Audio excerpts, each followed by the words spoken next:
Everything is changing. There are so many changes this month. I'm really excited about them. I hope you love them all. We have 2 coffees going currently because I am kind of nervous at how many changes we have. And I'm just hoping this goes smoothly.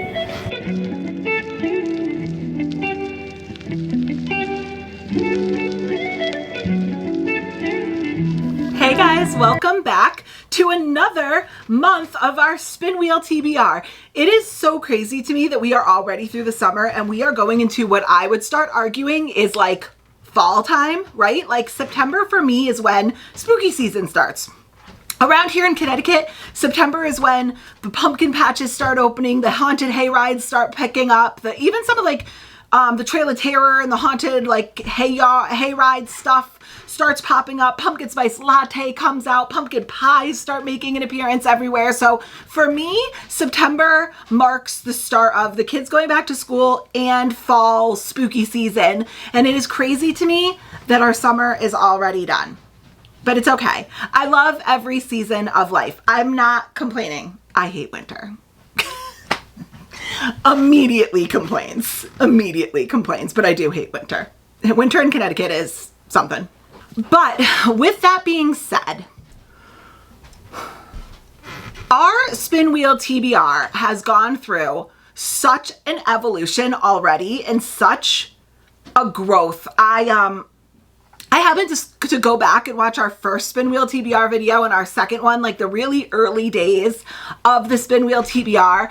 And I happened to just be reviewing it and it has changed so much to the point where like the basic tenet is the same, but it's almost unrecognizable. And it has grown.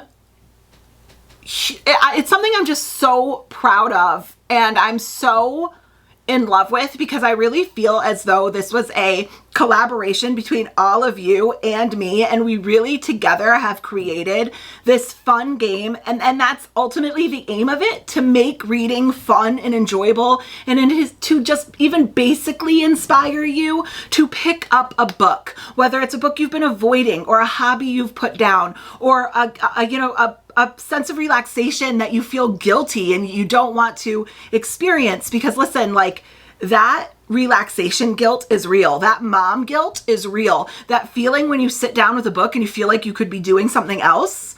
I just want to be a source that inspires you that it's okay to take a little bit of time for yourself and it's okay to do something to decompress and relax. And if it happens to be reading for you, or if you watch a video and get inspired to pick up one of the books that I'm reading, that is the goal for me, to make reading fun. And I think our game really facilitates that and helps that. However, our game has evolved so much that I almost felt like we had outgrown the current system we were using. I had so many ideas and you guys had sent me so many ideas and I just couldn't implement them all in the way that we were doing it. So let's talk about some of the changes we have made this month to our game. Okay, so let's get the basics, like the easy stuff, out of the way first. First of all, this is yet another month where we have added another shelf.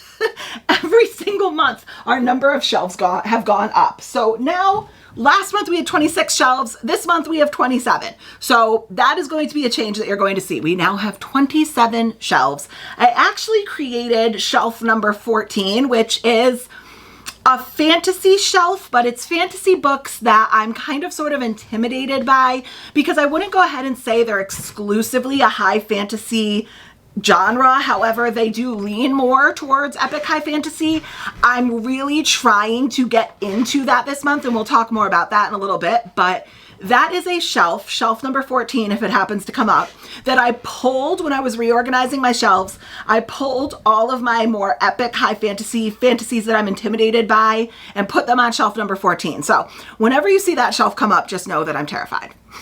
Secondly, I did a video this month, which was Hogwarts Picks My Read, Harry Potter characters pick my read, where I spun a wheel and whatever Harry Potter prompt it landed on had a book that it would, like a book prompt that it would go along with.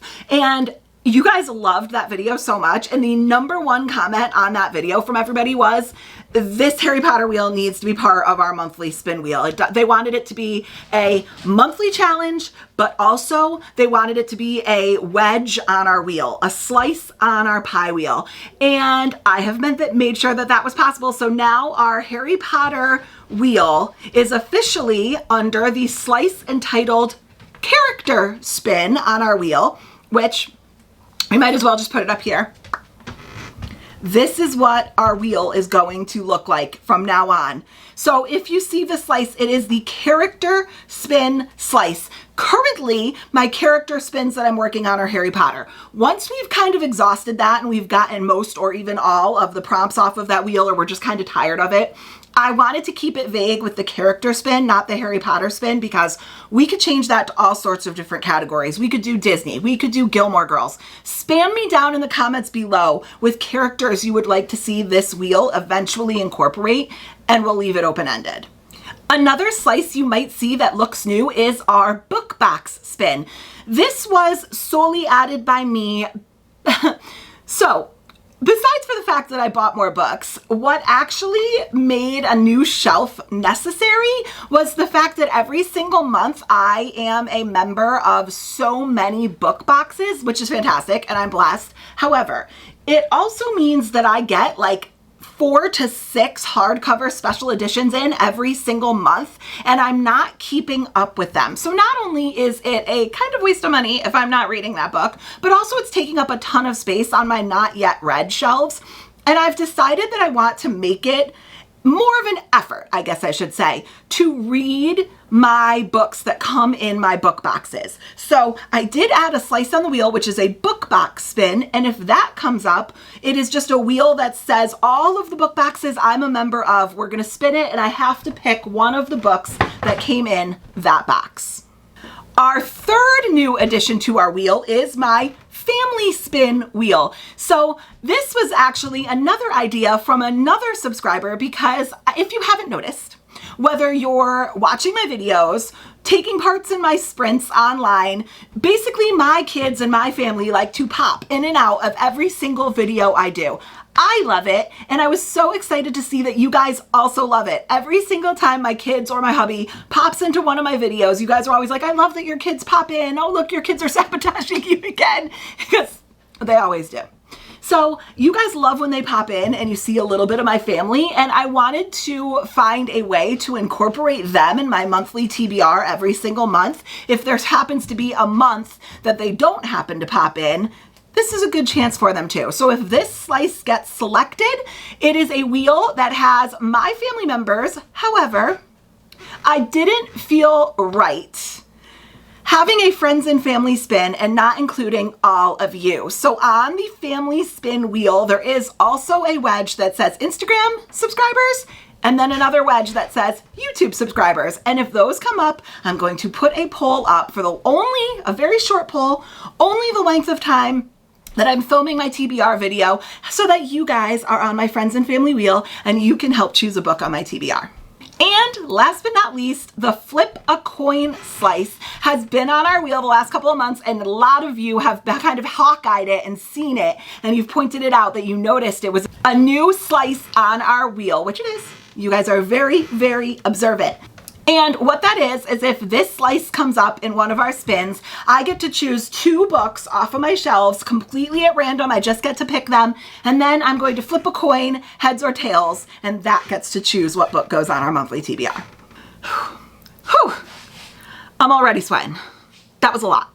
So there are all our changes that we made directly to our wheel. However, the way that we have been doing this game is we do a certain number of spins based on how many books I read the month before, plus 1 spin per each wild reel, so that we kind of see a little bit of everything. However, now that I have added like 3 to 4 new options, that means that there is going to be way too many books on my monthly TBR, and it does get to a point where it's quite overwhelming, and it's also unrealistic. You can add 100 books to my TBR every month. It doesn't mean I'm reading 100. It actually just overwhelms me with too many choices. I definitely want some flexibility, but I don't want 29 different books on my TBR when I average about 6 to 8 every single month. So in order to keep it realistic and not completely overwhelm and paralyze me, we are going to have to now make a tiny change to the way that we are going to select books. So we are going to keep the part completely the same where I spin the wheel however many books I read the month before. However, I have now created an entirely new wheel called our Wild Wheel. This is going to be the wheel that we spin to select which wild spins we are going to do every single month. I don't think I could say wheel anymore in this video if I tried, because we have 175 wheels. But if you look at this, you have each different wild wheel that we have created together on this spin wheel, and we are going to do 4 spins of this every month that chooses which wild wheel we spin, if that makes any sense. Typically, the way that this game works is that I am horrible at explaining it. It is overcomplicated and ridiculous, and it's easier to just play it and kind of catch on as we go along, because it's really not that hard. It's just very difficult to explain. Guys, it is legit 100 degrees. I have to turn the fan on. I'm sorry, I have to. Just that little breeze makes all the difference. I hope the sound of the fan in the background isn't too loud and it doesn't drive you nuts, but I'm gonna pass out. So last but not least, last little housekeeping issue that we have to talk about is how much I read last month and what books we already have on our TBR going into this month before we even spin. Guys, last month was such a good reading month. Last month, I read a total of 9 books. Yeah! I had a great reading month. You wouldn't know it because I was running around like crazy. I was in different states. I was reading a lot in my car. And I actually am, I promise, currently finished with a reading vlog that probably should have gone up before this video. However, it is completely filmed. The books are done. I just haven't had a chance to sit down and edit it. And I always want this to go up before the start of the next month because this is my September TBR. So I want it to go up in the last couple of days of August so that I know what we're reading in September. So this is going to be a bit out of sequence. You are going to see the last reading vlog of August go up after my September TBR. It is what it is. It's still a reading vlog. So that is the last books I read for August, which made up books 7, 8, and 9 for a total of 9 books read, which means that we will start out with 9 spins of our wheel. Before we even get there, I am starting this month with 3 books already on my TBR because the Homey and Homely Book Club selected a book, and I am doing a Laini Taylor read-along for the next several months with Dana, Karina, and Kaylani. All of them will be linked down below. They're amazing, they're beautiful, and they're doing a read-along of the complete Laini Taylor series with me. So we will be starting our read-along with Daughter of Smoke and Bones and the novella Night of Cake and Puppets. Then the Homey and Homely Book Club selected Malice by John Gwynne for our book for September that we are going to read together. So those are the 3 books that I already have on my TBR and we'll be reading with everyone. Okay, so like I said, let's just jump right into spin number 1, and the game will make much more sense if you're totally confused because Lindsay overcomplicates everything. That is one thing you will learn. And it's really not that difficult. I just can't explain it. So let's go ahead and do spin number 1 and you can kind of follow along as we go. Whew. Spin 1. I always get so nervous for these. Let's go ahead and start by randomizing it. Okay, that is the way our wheel is going to look. And I'm noticing right off the bat that it's pretty spread out. That bottom quarter is kind of clumped. Can I spin? Yeah, you want to spin? Hold on. You gotta stand right here because the wheel is gonna be right here on the screen. Let me see. So Character. do count them down. Say 1, 2, 3, and then hit spin. Count. 2, 3. So count them down. 1, 2, 3. 2, 3, 1. Oh. Yeah! Character! Okay, tell me what you get. 14? What does that mean? Oh. That's the shelf I'm most scared for. Yes! Do you want to be the one to pick the book or did you just want to spin the wheel? I want to pick the book. What's your least favorite book, by the way? Oh God, my least was The Wedding Crasher by Mia Sosa. But Okay, that's a story for a different video. Okay, let's move the camera. This is my channel now. It's not yours anymore. This is Icy Book Vlogs. Oh my God, that would be the genius he would spread. Okay. Okay, so this is the brand new shelf that I told you guys that I just had to make, and I pulled a bunch of books off my fantasy shelves that I was scared of and put them on shelf number 14. And this is it. So this has more of what we would consider like epic high fantasy, which I'm a little bit more intimidated by, and they're also really long. This has 14 books on it. You ready? Yeah. Hey Suri, No, I want to choose. pick a number between 1 and 14. I want to choose. A random number between No. 1 and 14 is 2. No, I want to choose it. That's for a family pick. No. Number 2 is Oh, I was going to choose Harry Potter Prisoners of Azkaban. The Adventures of Amini El Sarafi by Shannon Chakraborty. We will talk about what this is about after, but this is a book that I have been intimidated by, and an author that I have been incredibly scared of. So thank you, Cole. You're welcome. You would like a chance to redeem yourself. Yeah. All right, it's my stand, channel. Stand to the side. The wheel is going to go on the screen right about here. Wheel. The wheel. All right. The wheel. Dun, dun, dun. We have to screen record, say, because we are professional. Okay. Which one are you most scared of now? I don't know. I'm really not scared of anything besides for shelf 14. So go ahead. 1, 2, 3. Oh, okay. Or just spin. What is genre this? spin? Genre spin. What's a genre? A genre is a different kind of series. So a genre would be fantasy. It would be like, could be nonfiction, fiction. You are so right. That is completely correct. I know more about books than her. It is the subject matter of a book. Okay, so now, hey, stand up, and you're going to be, right now the wheel is on your face because you're moving around too much. Yeah, the wheel is on your face. All right, do you want to Just do Photoshop my face onto the middle of the wheel. Do you want to do the genre spin? Yeah. All right, first we have to randomize. So listen to instructions. Hit the dice, that little dice. Oh, you mean that caution button? No, hit the dice. Paintbrush. And now do separate text from color. And now spin. Okay, ready? Yep. Literary fiction. Oh, geez, Louise. Let's hope not. Mystery thriller. Romance! How excited are you that you got romance? You got romance. You got romance. You got romance. Yay! All right, we pick those at the end, but you got a romance spin. Thank you for your assistance, young Cole. Thank you oh so much. Yes, complete your dance. Oh, well thank you for that. The video would not be as good without a Cole dance. Okay, so as always, we will be doing our wild picks at the end, which means that we are now doing spin number 3. 1, 2, 3.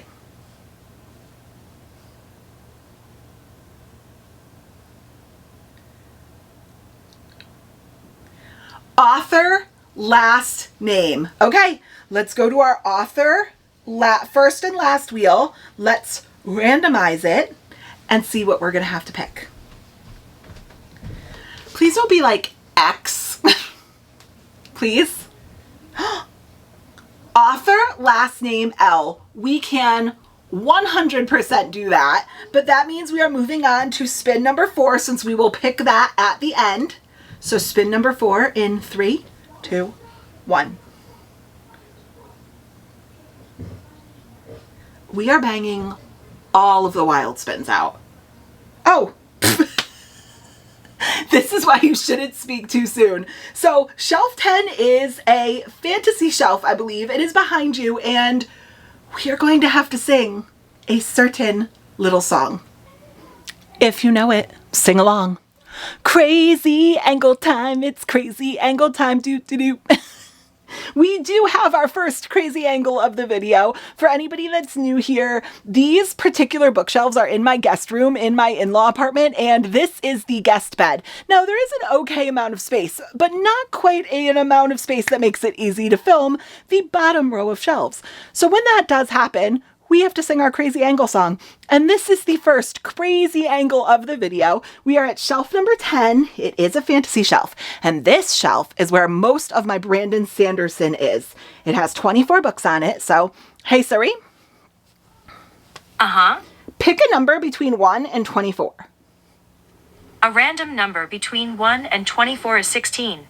16. All right. 1, 2, 3, 4, 5, 6, 7, 8, 9, 10, 11, 12, 13, 14. We've officially missed Brandon Sanderson. 15, 16. Oh, interesting. Whoops.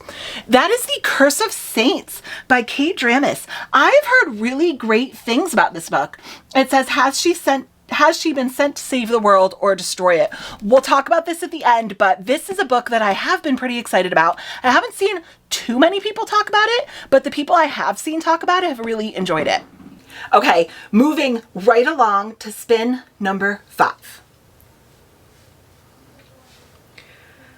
Oh, why do I get so nervous? 13. I thought it was going to tick over to 23. 13 is another fantasy shelf. And it's on the bottom shelf. So, I think we all know what's coming. Number 2. Sing it again. Crazy angle time. It's crazy angle time. Doop doo doo.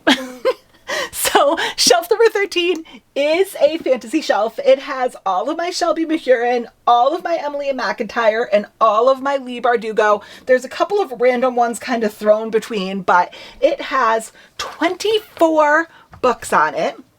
So, hey Siri. Hey Siri. Pick a number between 1 and 24. A random number between 1 and 24 is 24. 24. And because I know it drives you crazy, I will not count all of them through. I'll just grab the last book. I'm learning, guys. Number 24 is The Familiar by Leigh Bardugo. I am so excited about this. Plus, check out this edition. How beautiful is this edition? Wow. All right, 5 spins down. What are you guys thinking? Are we going to stay super fantasy heavy this month? I don't know. All right, spin number 6.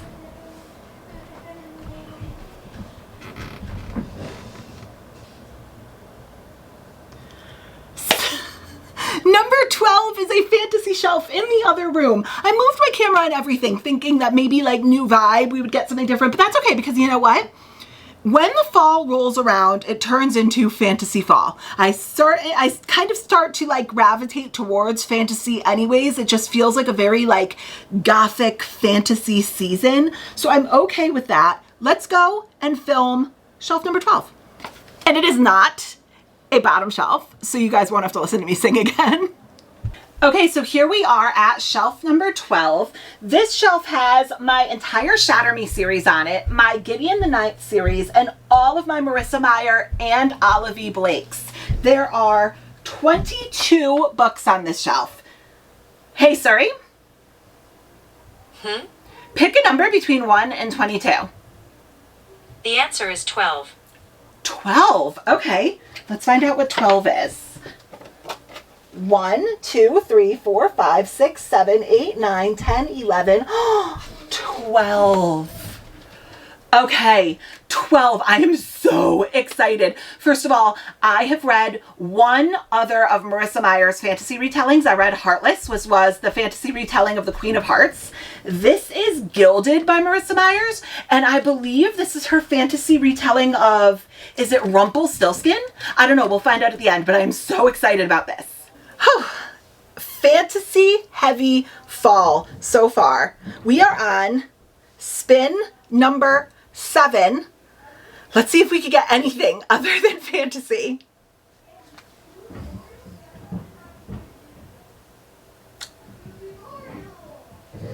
Oh my gosh. Okay, so we got our series spin. I am going to pull it up right here and you can see this wheel is currently all of the series that I am in the middle of. I know. It is a bit oppressive. It is a bit oppressive, but that's okay, because when we spin this, we are going to pick the series that I continue on in this month. So let's go ahead and randomize it and give it a spin. This wheel is getting just as crazy as my Kindle wheel. Oh my gosh. Actually, nothing is as crazy as my Kindle wheel. Kiss the Sky! Okay, first of all, it's not a fantasy, and there is something, I don't know if everybody else has this happen to them, but every once in a while, I obviously have a lot of books, and sometimes it's kind of like an amalgamation, right? Like you just stare at the whole bookshelf and it just looks like a weird grouping of books. But every once in a while, a book or a series just like keeps jumping out at you. So it happened last month to me where I ended up reading a book that wasn't even on my TBR for the month. It was Nora Goes Off Script by Annabelle Monaghan, because for some reason, every single time I looked at my shelves, that book just popped out to me. And it's so funny that Kiss the Sky came up, because this is the next book in the Addicted Callaway series, which, to be completely honest with you, I know it has a cult following, but it hasn't really been my favorite series. The only character I like in that series so far is Lo. All the rest of them kind of repulse me, to be completely honest with you. But for some reason, I've been like, you know what? It's been a while since I've picked up a book in the Addicted Callaway series. So the wheel said this is the month. Okay, so here she is. This is Kiss the Sky. I believe this is the first book in the Callaway Sisters installation of this bigger Addicted Callaway series, but overall it is the fourth book in the conglomeration of the series. So there was Addicted to You. How does it go?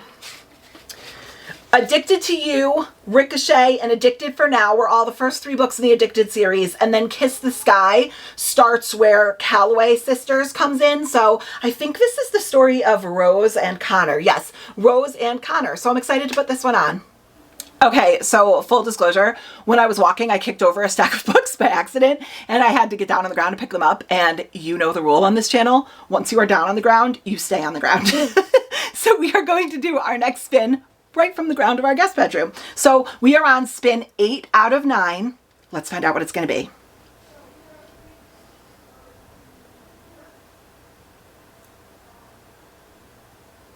Oh, I thought it was going to be our first flip a coin, but it wasn't. It is shelf 15, which is actually right here. So we're going to have to move the camera, but it is a fantasy shelf again.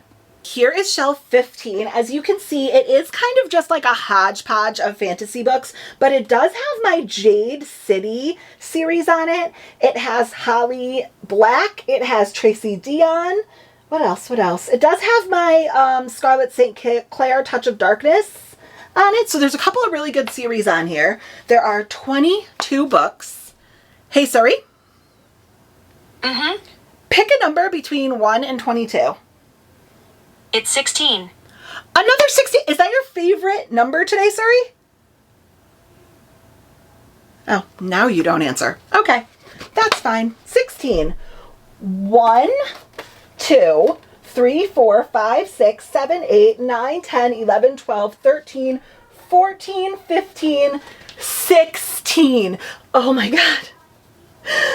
So 16 is actually Jade War, which is the second book in the Jade City series. So we are going to start, obviously, with book 1, which is Jade City by Fonda Lee.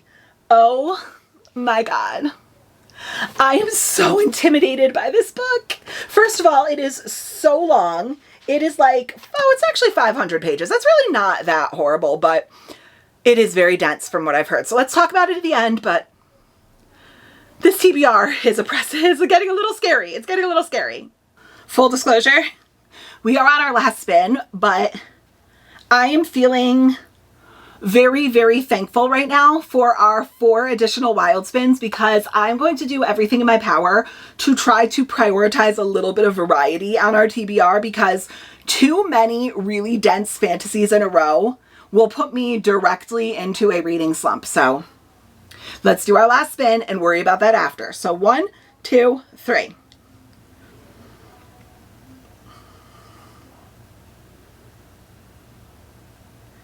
Shelf 19, but actually I didn't even notice right next to it, both of our Kindle spins kind of grouped together. So who knew? But shelf 19 is a fantasy shelf.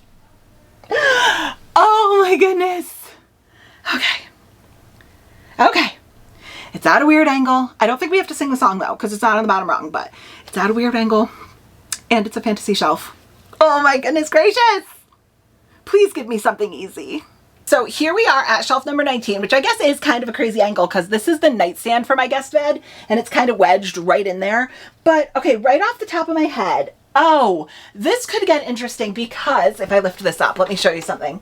So this shelf has fantasy, like I said, but it actually, 1, 2, 3, has 3 books from the Daughter of Smoke and Bone series written by Lady Taylor, and then Strange the Dreamer. I'm going to tell you right now, if any of these 3 books comes up, we are going to ask Suri to pick a different number because I already have these books allocated in a read-along with some friends, so I cannot read ahead of them. So let's just hope that these particular numbers don't come up. If they do, right off the bat, we are going to ask for a new number. So let's see, what else is on there? This has Scythe. This has the Leather and Butcher and Blackbird. This has my Witch Collector series. So kind of a hodgepodge, but some good books. So, hey Suri. Uh-huh. Pick a number between 1 and 24. The answer is 1. Oh, 1. Okay, so the Lady Taylor is not a problem because that was not number 1. Let's see what number 1 is. Oh my gosh. This has been on a TBR before. Number 1 is Ensnared by Rebecca Quinn, the first in the Brutes of Bristlebrook. Brutes of Bristlebrook series. This is a smutty, dark romance that was actually on our TBR a couple of months ago, and I just didn't have a chance to read it. So obviously it is meant for me to read. Guys, we spun 9 times. And of those 9 spins, 6 were fantasy. Fantasy Fall coming in hot. Okay, we are going to do 4 wild spins. However, we are about to debut our brand new wild wheel. Let me pull her up. Because once again, could I be prepared? Yes, but I never am. So, ready? Are you ready for it? Here it is. This is our brand new wild wheel. So this has, let's see, 1, 2, 3, 4, 5, 6, 7, 8, 9, 10, 11, 12 slices on it times 2, right? So we doubled them up. So each of these slices is a different wild wheel we have. We are going to randomize it, spin it 4 times, and see which wheels we are going to spin. Random. There you go. 1, 2, 3. Okay, which ones did we already do? Author last, genre. Our 24 and 24 wheel. Okay, let's do our 4 spins so we know, and then we'll do them all together. Okay, so we're going to spin our 24 and 24 wheel. Let's do spin number 2.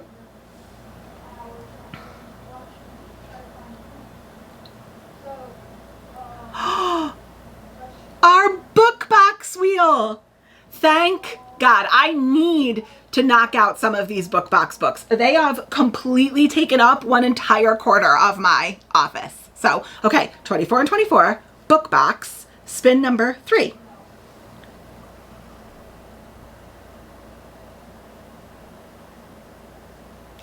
Flip a coin. Okay, that is awesome because I could pick 2 wild books, like 2 random books. So, oh gosh, but there's so many fantasy. No more fantasy. No more fantasy, Lindsay. You are going to put yourself into a slump. I don't know. We will see. Okay, 24 and 24, book box, flip a coin. Let's see which one we're going to do last.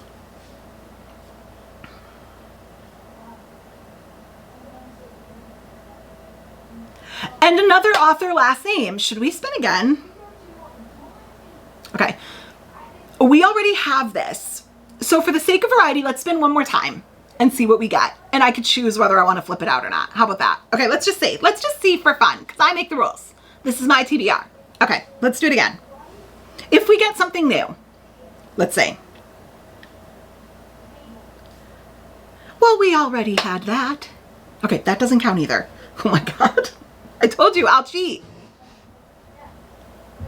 Emoji spin. I knew it. Okay, emoji spin. We're going to go with emoji spin. I know I'm cheating. But we already have an author first or last, and we already have a genre.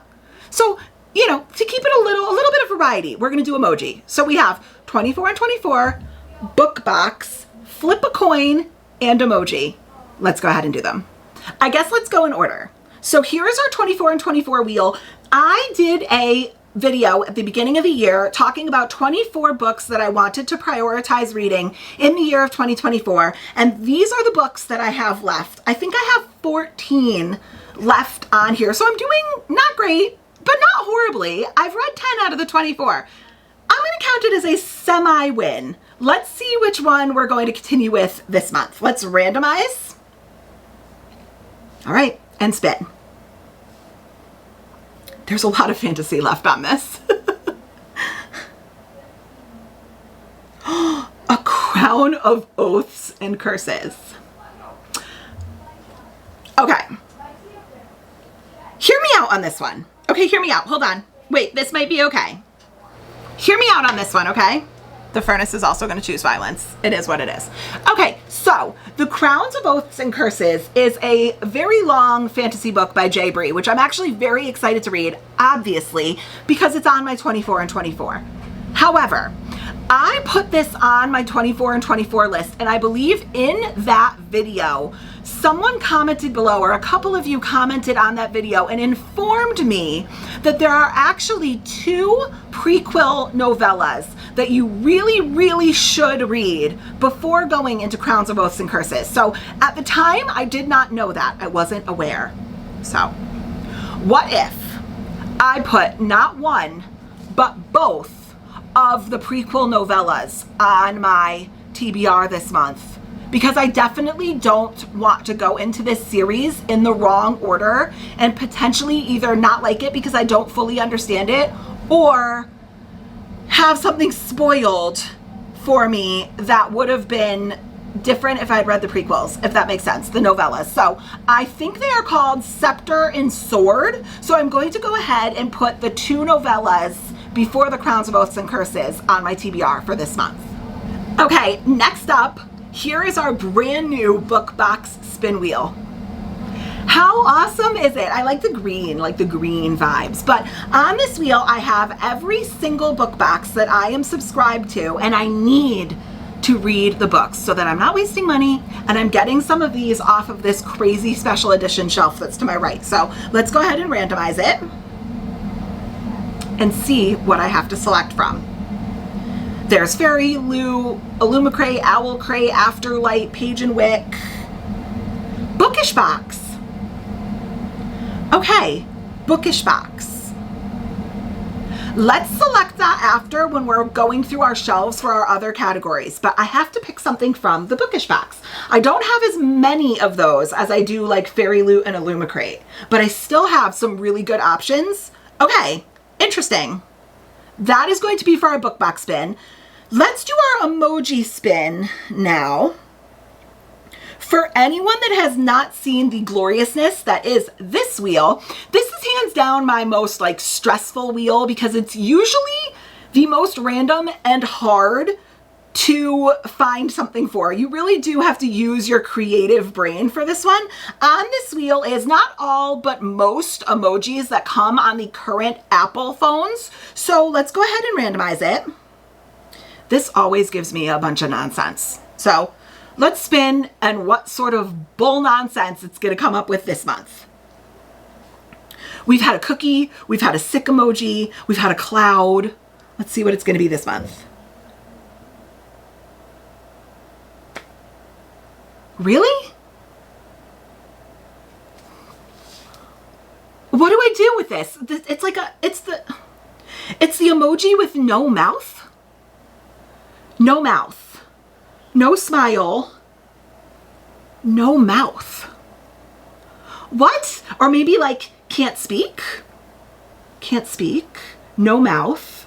All right, we're gonna have to get really creative with this one. So now comes the part of the video where I have to run around digging through my bookshelves. So let's talk about what we have to do just to stay organized. We have to pick a romance book for our genre spin. We have to pick a book with the author's last name that begins with L. We have to pick a Bookish Box book. We have to pick a book encompassing the emoji with no mouth. And we have to pick 2 random books and flip a coin. Okay, so which one do we do first? Let's go ahead and dig through the bookshelves for our romance book because that's kind of the easiest.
Always the most exhausting part of making this video, and I also make the biggest messes ever. But I did go through all my shelves and I pulled options for all of our wild spins. I figured let's just get it done all at once. So let's talk about our genre spin romance first. So I went through all my shelves. I obviously have hundreds of romance options, but I narrowed it down to 4 choices. So the first one I grabbed was Wildfire by Hannah Grace. This is the second book after Icebreaker was her first book, which was like a hockey romance.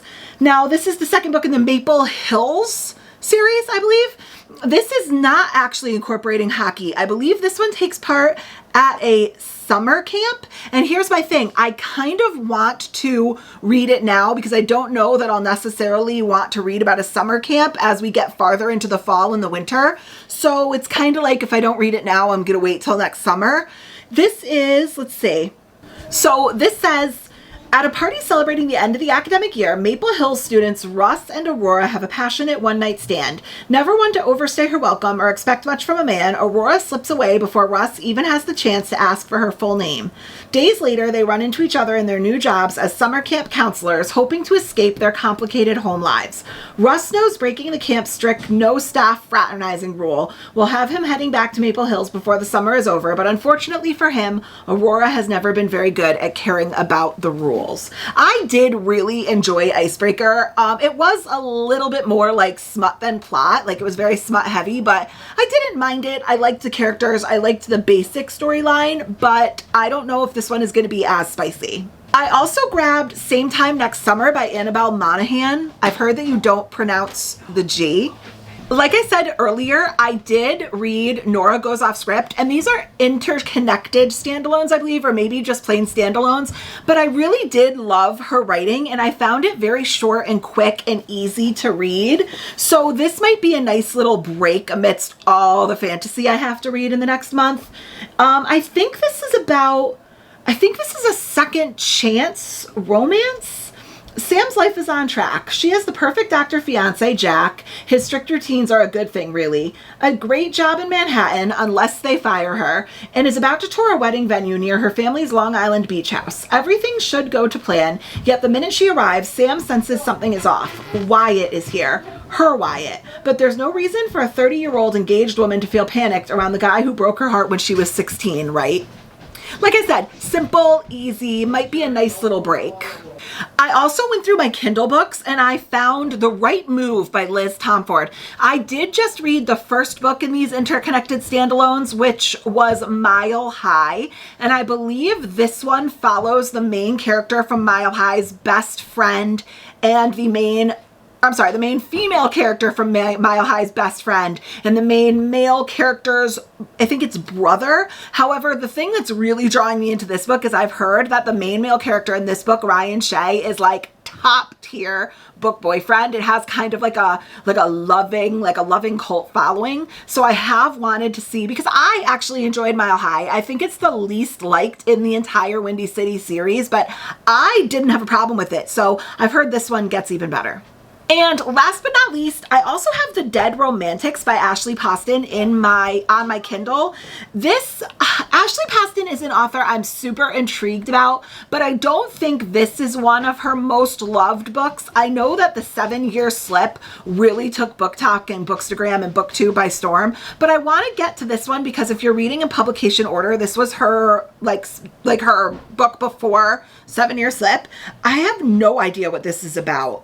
It says a disillusioned millennial ghostwriter who quite literally has some ghosts of her own has to find her way back home in this sparkling adult debut. So this was her debut.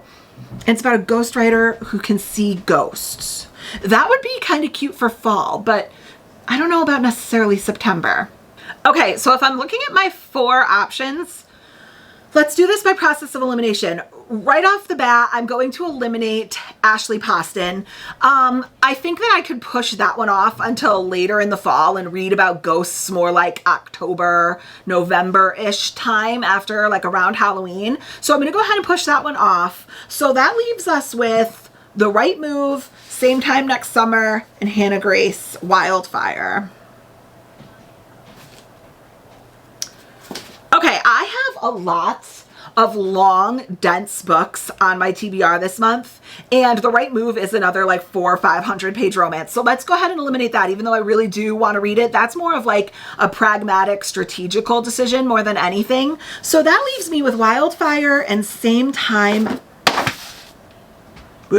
Next Summer. Both of these are summary books I definitely would want to kind of get out of the way while it's still 90 degrees out. Let's go ahead and go with Same Time Next Summer. Like I said, it's short, it's quick, I really like her writing, and I think it might be a good way to break up some of the more dense books. So next up, I searched my bookshelves for author with the last name of L. I have, once again, tons of options, but I narrowed it down to 3.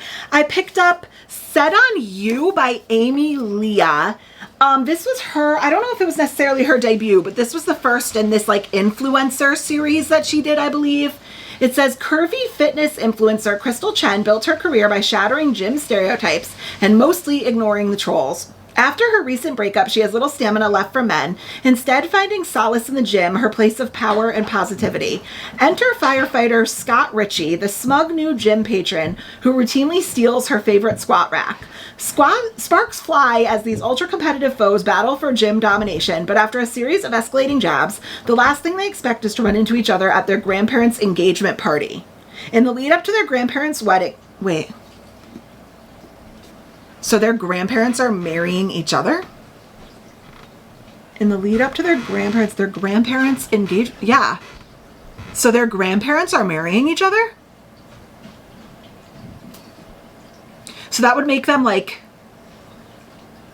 what, step cousins? Is that a thing? I don't think that's a thing. Anyways. In the lead up to their grandparents' wedding, Crystal discovers there's a soft heart under Scott's muscled exterior. Bonding over family fitness and cheesy pickup lines, they decided, oh my goodness. I don't know why. It says, they just might have found their soulmates. I just cringed down to like the deepest part of my being right now. Soulmates? That was a choice. Okay. Okay, why couldn't they have met in any other way other than their grandparents are getting married? They could have met in a grocery store. They could have met anywhere. Why do their grandparents have to get married and then they have to have a thing? I don't know. Okay, whatever. We're going to consider it. We're going to consider it.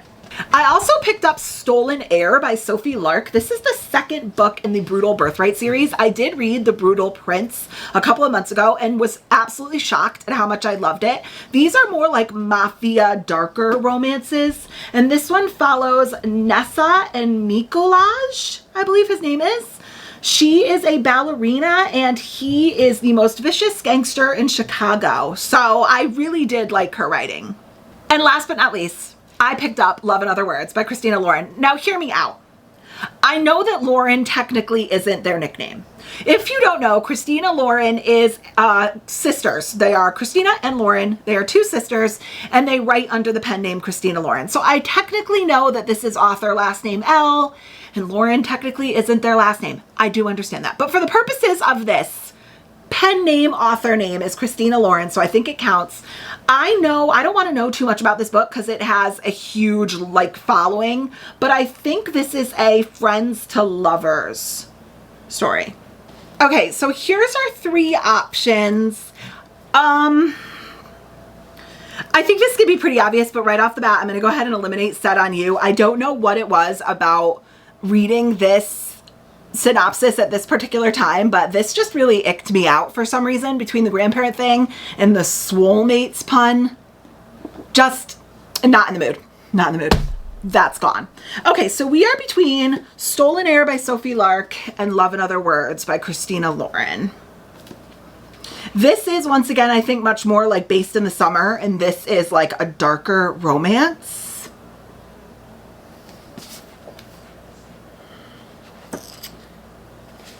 Okay, here's my thinking.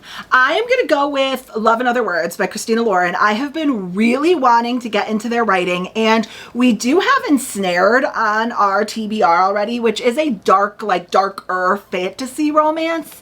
So we already have the dark vibes kind of more covered. So I think I'm going to go with Love in Other Words by Christina Lauren for our author last name L. Next up, I searched my shelves for our book box spin for the books that I have from Bookish Box. Now, admittedly, this is the subscription service that I don't do monthly. I just pre-order what I want from them. So I have the least. This isn't one that automatically comes every month, but I did grab three options that I'm considering, and they are as follows. I don't know if you guys order from Bookish Box. There is something about their books that are just so incredibly heavy. Now, I'm going to go ahead and say that I was trying my best not to put any more fantasy on the list, but Bookish Box does primarily fantasy romance. So these are all three fantasy romances.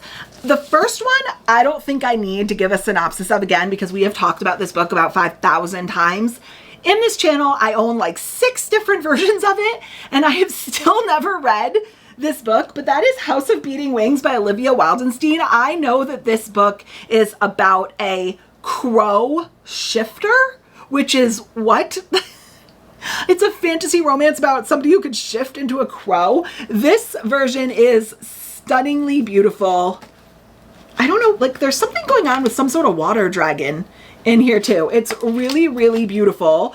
And I do actually want to get into the series. I've heard it's great. And because I own so many versions, I'm you probably should read at least one of them at some point, Lindsay. Next, I grabbed Blood Orange by Karina. I'm not sure if it's Hall or Holly. I'm going to say Christina Holly because that's the way that I always read it. This says, once there was a man who fell deeply in love with a woman he could never have. When their affair was uncovered, she was brutally murdered in front of him, and he discovered he was cursed, doomed to live forever as a vampire. Oh, so it's a vampire fantasy. Over the centuries, he found his love again and lost her again until he was so broken he gave up on love entirely, sinking into the depths of depravity, losing his humanity. Then one day she came back into his life, a student of music studying under him at the conservatory in Venice, Italy, where he was a professor. But even though he found her beautiful and intriguing, he didn't recognize his fated mate after all, because this time she had to hide her true self. This time she had come back as a witch, whose destiny wasn't to love him, but to kill him. That actually sounds really, really good. And look at how pretty this edition is with the oranges inside. Wow. And it doesn't seem that long, but I will tell you, Bookish Box's pages are Bible thin a lot of the time. So you don't think they're long, and then you get in them and you're like, oh, it's just because there's a billion Bible thin pages in this book.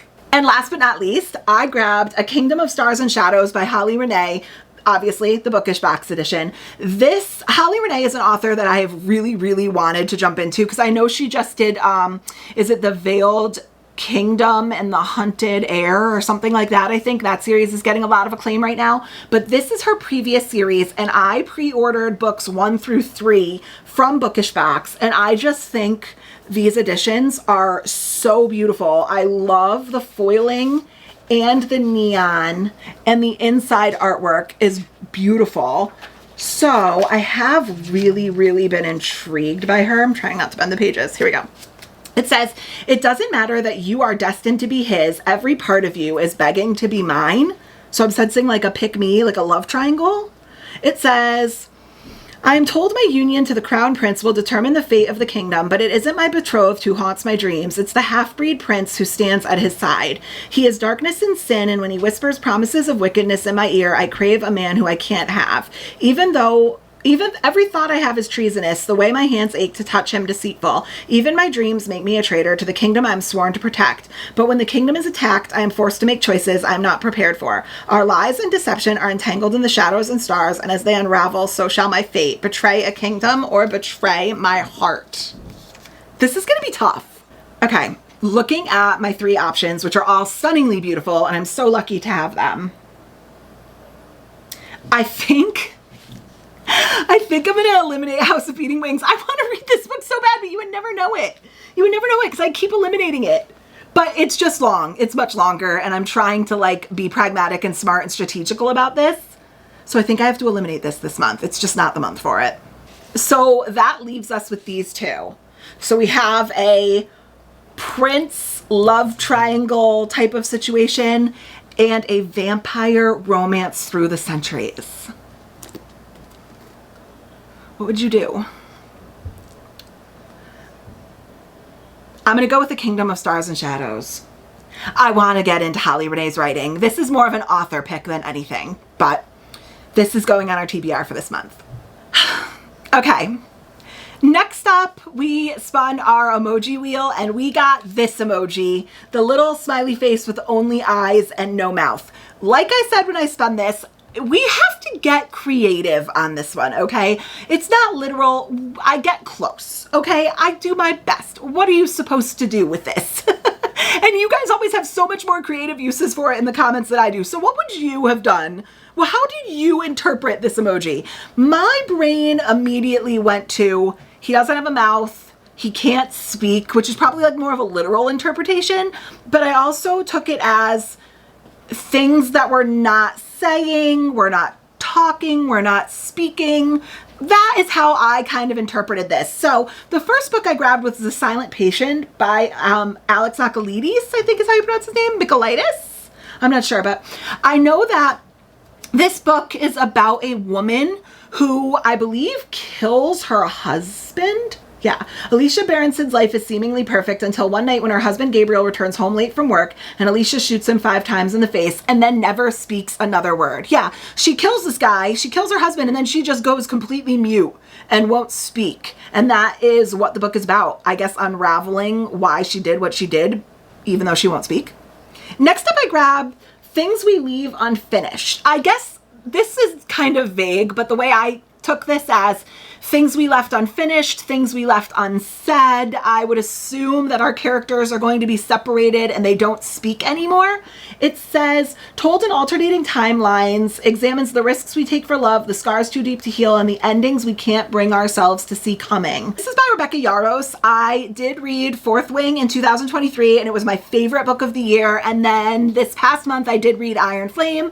I'm not going to tell you what I think about it yet, but I really, really do love and appreciate her writing. And because I've only read romantasy by her, I've kind of wanted to see what she could do in like just the straight up romance genre. It says 28-year-old Georgia Stanton has to start over after she gave up almost everything in a brutal divorce.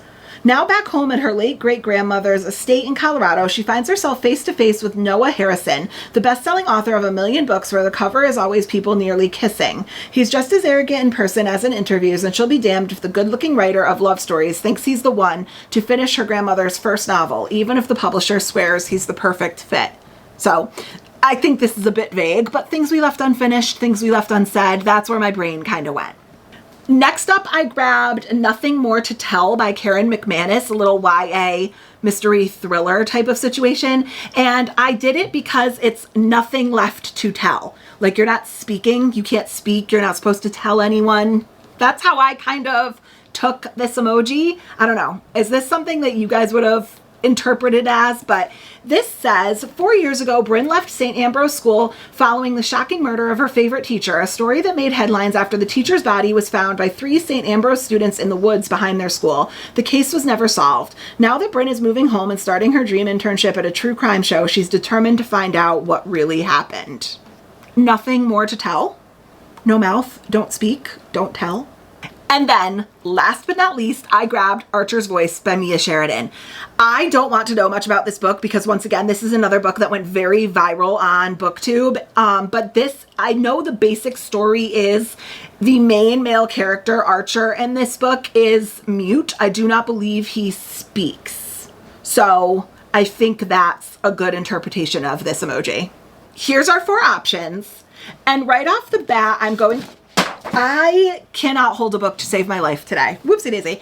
Right off the bat, I'm going to eliminate Things We Leave Unfinished because even as I was like describing it, I was like, this doesn't fit the emoji at all. I think I'm stretching just a bit too far to make this work for the emoji. So this isn't the best fit this month for this particular emoji. So we are left with The Silent Patient, Nothing More to Tell, and Archer's Voice. So 2 mystery thrillers or a romance. I really want to read Archer's Voice, but we don't have any mystery thrillers on our list yet. Okay, so I'm going to eliminate Nothing More to Tell by Karen McManus. I am not the biggest fan of YA mystery thrillers. YA in general has to be very specific for me. I just feel like I'm getting just like a little bit too old to read it. The characters kind of irritate me. They're typically very immature. They typically make silly decisions and it just kind of makes me like roll my eyes and not connect with them as much. I just don't have as much in common. So I don't know that if I was picking a mystery thriller for this month, it would be a YA one. So I am between The Silent Patient or Archer's Voice. How do you choose? If I'm being honest, I really want to choose Archer's Voice. However, now I think we have too many fantasies and too many romances. And I still have to flip my coin. I'm going Silent Patient by Alex Michaelides. I just think that this will put a mystery thriller, suspenseful, what in the heck? Don't worry about the fuzz that I've just been like swinging through the air. But I think this will put a mystery thriller option on our stack for this month. And although mystery thrillers typically aren't my go-to genre, not my favorite genre, I've heard that this one is pretty good. You either like it or you love it, and it'll be good to break up the fantasy and romance. Next up, I had to decide what 2 books I was going to put together for our flip a coin option, and I had 2 matchups that I'm still trying to decide on. So I'm going to talk through it here. Okay, the first ones I wanted to put head to head were Hello Stranger by Catherine Center and Happy Place by Emily Henry.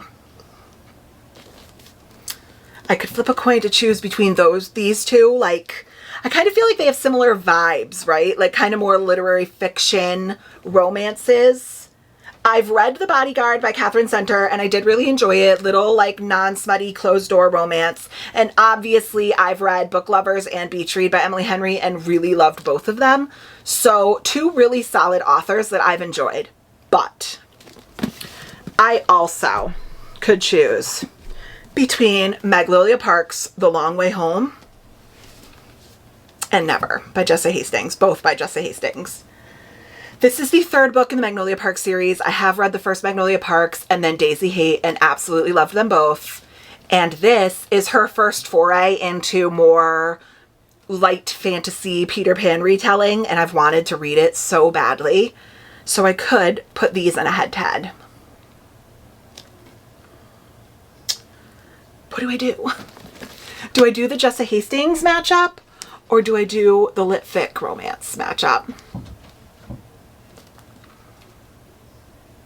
I think I'm going to go with the Lit Fit romance matchup because I have a ton of straight up fantasy on my list now, and this will add a little bit more of like a serious literary fiction romance vibe. I'm just going for diversity at this point. Okay, so here we go. Here they are, all laid out. I am going to just go to like a coin flip, like find it on Google. Okay, so here is Google's coin flipper. You just press the flip and it'll flip. I don't know if you can see it. Can you see it? Let's try to focus this. Coin flip to heads or tails. Let's go ahead and say happy place is heads, hello stranger is tails. Are you ready? Let's see if I can get this to focus. All right, ready? 1, 2, 3. Tails! That is Hello Stranger by Catherine Center. So this is going on to our TBR this month. And just like that, I have another absolutely insane TBR again. But let's talk and do a basic recap of all the books we got this month. Okay, so the first book I want to talk about is the read-along book that I'm going to be reading with all of my book besties, and that is Daughter of Smoke and Bone. This I'm not really sure what it's about. It says, once upon a time, an angel and a devil fell in love. It did not end well. Around the world, black handprints are appearing on doorways, scorched there by winged strangers who have crept through a slit in the sky. And in the tangled lanes of Prague, a young art student named Karu is about to be caught up in a brutal otherworldly war. When a stranger, beautiful haunted Akiva, fixes his fire color eyes on her, the result is a star-crossed love whose roots drink deep of a violent past. So, that's kind of vague, but I guess it's about fallen angels, and I would assume demons. I'm going to be reading this as well as the novella that comes after it, which is Night of Cake and Puppets. Next up, the Homey and Homely book club for this month of September selected Malice by John Gwynne. I think this might be where I started to delve into my desire to get a little bit more well-versed in some high fantasy, because this is kind of a institution in the epic high fantasy genre. I know nothing about this book other than I believe we follow 4 characters who are going to take part in a war with the gods of the kingdom. I'm not sure, and honestly, every single time I read the synopsis for this book, it doesn't really clear anything up for me, so I guess keep watching and wait for my wrap up for this month and I'll tell you what this is about, because I have no idea. Then our lovely assistant Cole spun our first spin, which immediately sent me to the shelf I was hoping to avoid, and that is kind of more of my high fantasy shelf, but I think we kind of got out of there unscathed because it gave us The Adventures of Amina El-Sarafi by Shannon Chakraborty. Of all the books on that shelf, I think this one was the one I have like the most excitement about. I'm still intimidated by it, but at least it sounds a bit interesting. It says, this is a new tale in the trilogy of magic and mayhem on the high seas, and this tale of pirates and sorcerers, forbidden artifacts and ancient mysteries, and one woman's determined quest to seize a final chance at glory and write her own legend. Amina El-Sarafi should be content. After a storied and scandalous career as one of the Indian Ocean's most notorious pirates, she's survived backstabbing rogues, vengeful merchant princes, several husbands, and one actual demon to retire peacefully with her family to live a life of piety, motherhood, and absolutely nothing that hints of the supernatural. But when she's tracked down by the obscenely wealthy mother of a former crewman, she's offered a job no bandit could refuse: retrieve her comrade's kidnapped daughter for a kingly sum. So it sounds like she comes out of retirement as a pirate to go and rescue this wealthy person's daughter. Spin number 2 gave us the genre wheel, which then selected a romance book, and I picked Same Time Next Summer by Annabelle Monaghan. I did already read the synopsis when I was choosing it, but like I've said several times, I love her writing. It's simple, it's easy, they're short and they're quick, so I think this will be kind of like a breath of fresh air amidst the kind of dense books that I have this month on my TBR. Spin number 3 gave us The Author with the Last Name of L, and I selected, and kind of cheated, with Christina Lauren. I know it's Lauren's first name, but like I said, we're gonna cheat a little bit. And like I said, I don't want to know too much about this, but this is a friends to lovers, I think it was like friends to enemies to lovers from what I understand, about our 2 main characters that were friends when they were little, had a falling out, and then somehow find their way back to each other. We then spun and got A Curse of Saints, The Curse of Saints by Kate Dramis. It says, she was not a beacon of light. She was not a savior of realms. If the gods had chosen her, they had chosen wrong. As an elite spy and the queen's third in command, Aya has dedicated herself to a life of discipline and duty, using her gods-given abilities to keep dark magic from ever returning to the realm. Her oath ensures she will always act to protect those she fights alongside, including Will, the queen's enforcer and Aya's bitter rival. Forced by circumstance to work together, Aya and Will struggle to come to an uneasy truce, but when tragedy strikes, Aya instinctively reacts, unleashing a power that hasn't been seen in over 500 years. Shaken, she's confronted with an impossible truth, one that threatens the precious grip she keeps on her control, one that forces her to work with Will to discover who or what she really is, and one that could turn her into a weapon in a war she doesn't know how to win. With Will by her side and untold power at her fingertips, Aya will have to decide, has she been sent to save the realm she loves or destroy it? So this almost sounds a little bit high fantasy as well, with like a romance subplot. Then spin number 5 gave us The Familiar by Leigh Bardugo. I think this is like a gothic fantasy set in Spain, if I remember correctly. I always like to see how much I remember from what I've heard other people talk about in these books. It says, in a shabby house on a shabby street in the new capital of Madrid, I see, Luzia Catado uses scraps of magic to get through her days of endless toil as a scullion, but when her scheming mistress discovers that the lump of a servant cowering in the kitchen is actually hiding a talent for little miracles, she demands Luzia use those gifts to better the family's social position. What begins as simple amusement for the nobility takes a perilous turn when Luzia garners the notice of Antonio Perez, the disgraced secretary to Spain's king. Still reeling from the defeat of his armada, the king is desperate for any advantage in the war against England's heretic queen, and Perez will stop at nothing to regain the king's favor.